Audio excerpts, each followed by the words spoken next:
તો આજે રાજ્યના 1990 ઉમેદવારોને એનાયત નિમણૂક પત્ર કરાશે અને વિવિધ વિભાગોમાં પસંદગી પામેલા ઉમેદવારોને એનાયત નિમણૂક પત્ર એનાયત થશે. મુખ્ય સચિવ શ્રી રાજકુમારજી, મંચસ્થ સૌ મહાનુભાવો, પ્રેસ મીડિયાના મિત્રો, આપ સૌને મારા નમસ્કાર.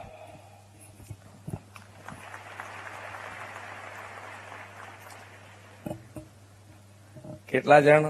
1990.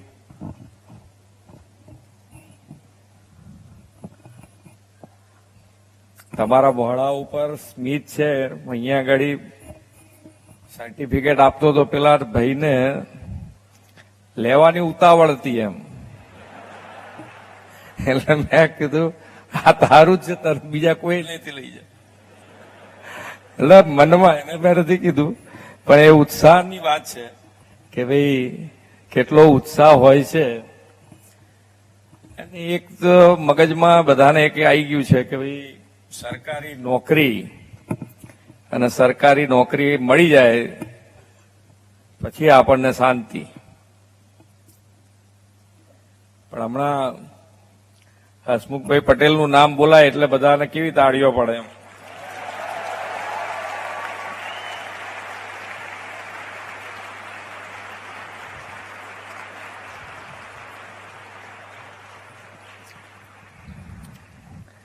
પણ એ તાળીઓ તમે બધા પાડો છો, એ કેમ પાડો છો કે ભાઈ એમની પદ્ધતિ, એમનું જે કામ છે એ કામ એ એકદમ નિયમ અનુસાર અને ટાઈમસર પૂરું કરી દે. બરોબર ને? અને કોઈ ગડબડી બડબડી ચાલે નહીં. એમનું નામ પડે એટલે ગડબડી એની મેતે દૂર થઈ જાય.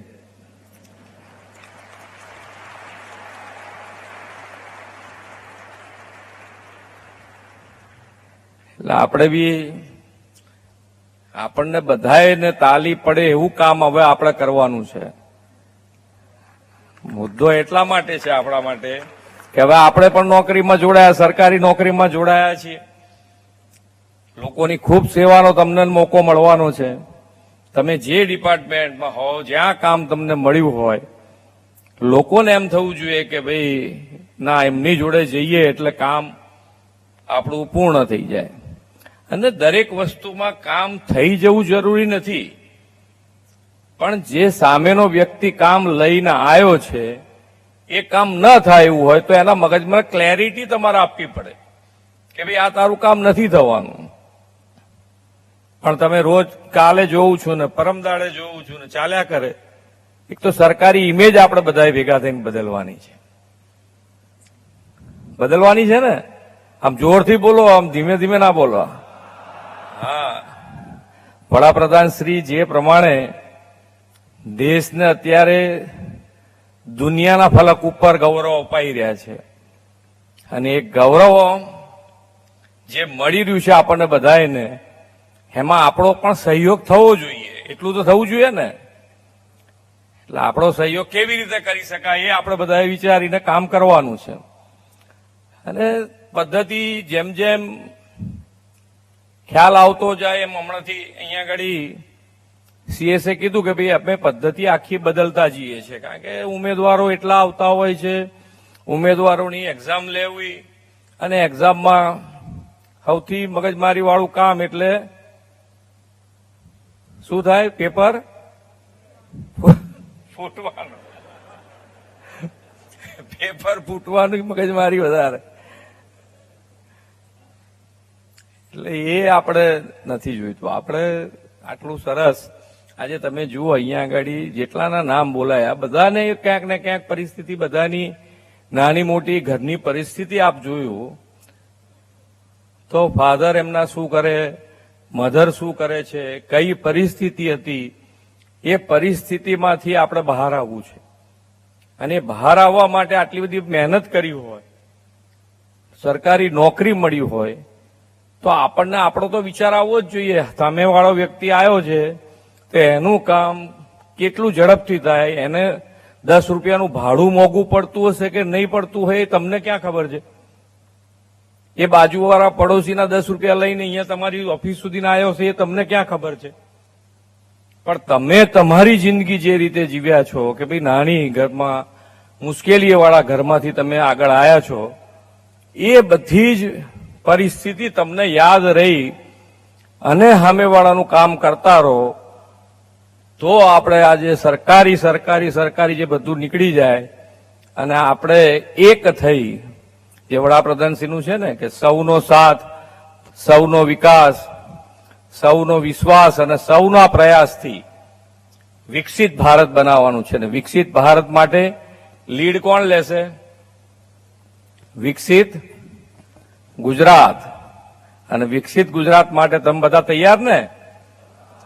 કારણ કે 25 વર્ષ હવે તમારા હાથમાં, જે આજે શરૂઆત થઈ છે એટલે 25 વર્ષ તો નોકરી કરશે જ ને. 25 વર્ષ અમૃતકાળ તમારા હાથમાં આપ્યો છે. હમણાં સાહેબના સંદેશમાં કે ભાઈ તમે શીખ્યા જ કરો, નવું શું કરી શકાય, મુશ્કેલી કેવી રીતે ટાળી શકાય, નવું શું આ કરવાથી મુશ્કેલી ના આવે, એ બધું તમે કરી શકો એમ છો. પણ આપણે શું કરીએ, પછી બીબા ઢાળમાં આવી જઈએ.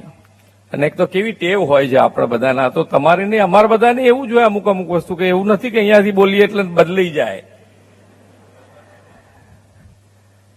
કે ભાઈ આમ કામ કોઈ સારું લઈને જતો હોય ને, હવે બેસ ને અત્યાર સુધી આટલા આવી ગયા, કોઈએ કશું થયું તારું બદલાઈ ગયું છે, તું બેસ શાંતિથી. એટલે પેલો કરતો હોય એને ના કરવા દે. પણ એક વ્યક્તિ અને એક વ્યક્તિના બદલાવથી કેટલો મોટો બદલાવ આવી શકે એ આપણને વડાપ્રધાનશ્રીએ બતાડ્યું છે. એક નેતૃત્વ આખા દેશમાં. અને કેવી રીતે તમે જુઓ તો આજે દરેક જણના મગજમાં એમ હતું કે ભાઈ આ ઇન્ડિયામાં કંઈ સુધારો નહીં થાય, કંઈ નહીં થાય, આ ઇન્ડિયાનું કંઈ નહીં થાય. આજે એ જ ભારત બધાને એમ થઈ ગયું કે આ વિકસિત ભારત બનીને રહેશે. અને નવા દુનિયામાં કોઈ પણ પ્રોબ્લેમ્સ નવા આવશે તો એના સોલ્યુશન માટે પણ દરેક જણની મીટ આપણા વડાપ્રધાનશ્રી ઉપર છે કે આ સાહેબ ગમે તે કરીને એના સોલ્યુશન કરી શકે એટલી તાકાત છે. અને દરેક સેક્ટરમાં તમે જુઓ તો કેટલો મોટો જમ્પ આવ્યો છે. આ ચિપ્સ બનાવવાનું અત્યારે તો બધાનું હાર્ટ થઈ ગયું છે. જીવતા માણસના બધાનું હાર્ટ આ ચિપ્સ થઈ ગયું છે. તમારે ફોન બાજુ પર મૂકીને આવવાનું કીધું હોય ને તો કેટલો બડબડ કરતો અંદર આવે કે યાર ફોન મુકાઈ દો, ફોન અરે ભાઈ અડધા કલાકમાં શું થઈ જવાનું છે. જાણે આપણું હાર્ટ બહાર રહી ગયું ને એવું જ છે ને. હવે એ ચિપ્સ બનાવવા માટે આખી ઇન્ડસ્ટ્રીઝ, ચિપ્સ બનાવવાની ઇન્ડસ્ટ્રીઝ જે છે એને ભારતમાં લાવવા માટે અત્યાર સુધીના બધા વડાપ્રધાનોએ પ્રયત્ન કર્યો છે. પણ સફળતા કોને મળી? માન્ય વડાપ્રધાન શ્રી નરેન્દ્રભાઈ. આજે આપણા ત્યાં આગળ ચિપ્સ બનાવવાનું માઇક્રોન અને ટાટા બંને અહીંયા આગળ, એક સાણંદ અને એક ધોલેરા, બે ચાલુ થઈ જશે, ફેબ બનાવવાના છે.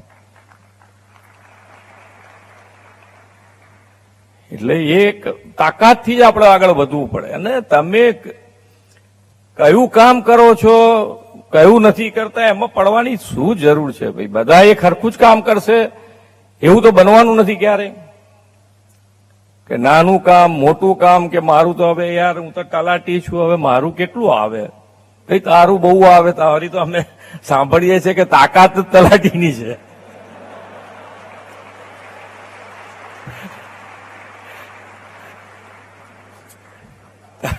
તલાટી તો હોશિયારમાં હોશિયાર તલાટી છે.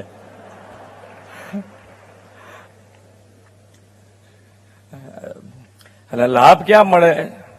હું તો તલાટી છું સાહેબ, મારાથી કેટલું થાય? અને સૌથી વધારે હોશિયારી હમણાં વાપરી હોય તલાટીએ.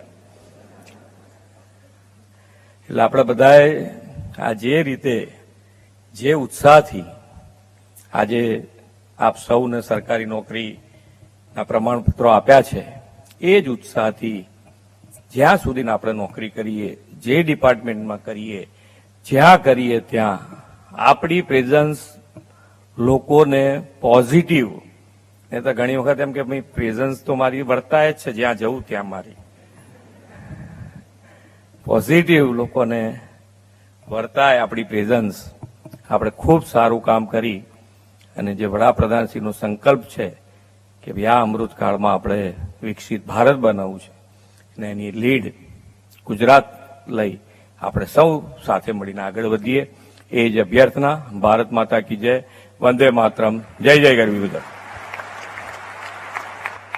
માનનીય મુખ્યમંત્રી શ્રી, આપના પ્રોત્સાહનપૂર્ણ શબ્દો માટે, આપની માનક ઉપસ્થિતિ અને સર્વને શુભેચ્છાઓ પાઠવવા બદલ આપનો પણ અમે ખૂબ ખૂબ આભાર માનીએ છીએ. આ મહત્વપૂર્ણ અવસરના સમાપનની ક્ષણે ફરી એકવાર હૃદયપૂર્વક આવો તાળીઓના ગડગડાટ સાથે આભાર માનીએ માનનીય મુખ્યમંત્રી શ્રી, માનનીય મુખ્ય સચિવ શ્રી, માનનીય મેયર શ્રી,